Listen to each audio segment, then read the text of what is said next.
શ્રી ભૂપેન્દ્રભાઈ પટેલ સાહેબે જે પ્રકારે યોજનાઓ છે એ લોકો સુધી પહોંચાડવાનું કામ ભારતીય જનતા પાર્ટીના દેવદુર્લભ કાર્યકરો કર્યું છે અને એના પરિણામ સ્વરૂપે આજે આ જીતનો માહોલ જોઈ શક્યા છે। પરંતુ ઉડીને આંખે વળગે એવી કોઈ બાબત હોય અથવા જેને હું હાઇલાઇટ કરવા માંગતો તો એ છે કે આજે ભારતની રાજનીતિ એમાં આપણા ગુજરાત પણ આવી જાય છે અને એ રાજનીતિમાં જે વિનાશના જનક એવા કોંગ્રેસની રાજનીતિના સ્વરૂપને બદલીને વિકાસની રાજનીતિનું સ્વરૂપ આપવામાં આવ્યું અને બીજું ઠીક છે હિરેનભાઈ।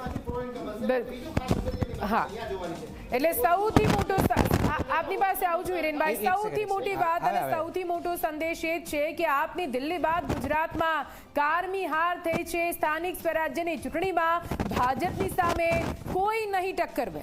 બિલકુલ આપ જોઈ રહ્યા છો, આપની દિલ્હી બાદ ગુજરાતમાં ભાજપ સામે કોંગ્રેસ અને આમ આદમી પાર્ટીના સુપડા સાફ થયા છે।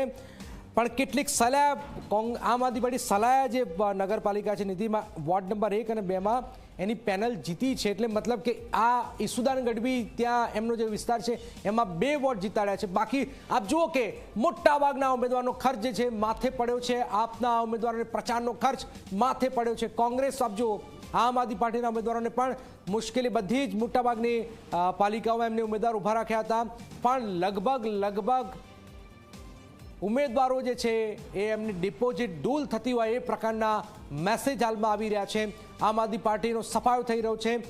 લગભગ નિધિ મેં સલાહની વાત કરી, સલાહ બાદ લગભગ 1-2 છૂટક એક બે પરિણામ એમના તરફી છે। બાકી લગભગ ક્યાંય આમ આદમી પાર્ટી નથી, ના કોંગ્રેસ છે। કોંગ્રેસ કરતા અપક્ષ તમે જુઓ, છોટાઉદેપુરમાં 3 અપક્ષ છે તો કોંગ્રેસ 1 છે, વલસાડમાં 2 અપક્ષ છે, કોંગ્રેસ 0 છે, ધરમપુરમાં 4 અપક્ષ છે, કોંગ્રેસ 0 છે। તો અપક્ષ વધારે જીતી રહ્યું છે કોંગ્રેસ કરતા, એ અહીંયા પણ જોઈએ છે। કોંગ્રેસ અને અપક્ષની લડાઈમાં અપક્ષ મેદાન મારતું દેખાઈ રહ્યું છે। આપ અને કોંગ્રેસનો સફાયો થઈ રહ્યો છે। આ ક્લિયર કટ મેસેજ પ્રજાએ આપી દીધો છે કોંગ્રેસ અને આમ આદમી પાર્ટીને।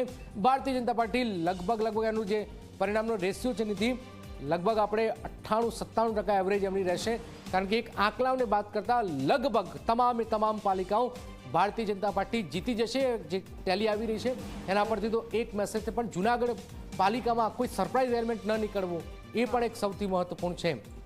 બિલકુલ, એટલે ખૂબ જ મહત્વનું થઈ જાય છે કે આ પ્રકારની પરિસ્થિતિ વચ્ચે એટલે ગુજરાતની ધરાતલ પર આપણે જોવા જઈએ તો સમસ્યા ઘણી છે। જ્યારે સ્થાનિક સ્વરાજ્યની વાત કરતા હોઈએ, સ્થાનિક મુદ્દાઓ પર લડાતી આ ચૂંટણી છે। પ્રાથમિક સુવિધાઓ લોકો સુધી પહોંચે છે, સરકારી યોજના લોકો સુધી પહોંચે છે કે નથી પહોંચતી, આપણે જે રીતે આપણો કંટ્રોલ રૂમ કાર્યક્રમ પણ ચલાવતા હોઈએ છીએ એમાં પણ આપણે જોતા હોઈએ છીએ કે ઘણી એવી યોજનાઓ છે જે છેવાડાના માનવી સુધી જેટલી પહોંચવી જોઈએ એટલી નથી પહોંચતી। છતાં પણ જો ખોબલે ને ખોબલે ભારતીય જનતા પાર્ટીને વોટ મળતા હોય તો પછી એક મોટો મેસેજ એ પણ થતો હોય કે કદાચ વિકલ્પ નથી મળી રહ્યો। યસ, એમાં એડ મેં પહેલા જૂનાગઢ ઉપર આપણે ફોકસ એટલા માટે કરવું પડે કે જૂનાગઢ તાજું ઉદાહરણ હતું કે જૂનાગઢમાં એવું નહીં કે ભાઈ એને જબરજસ્ત સિટી બનાવી દીધું જૂનાગઢનું।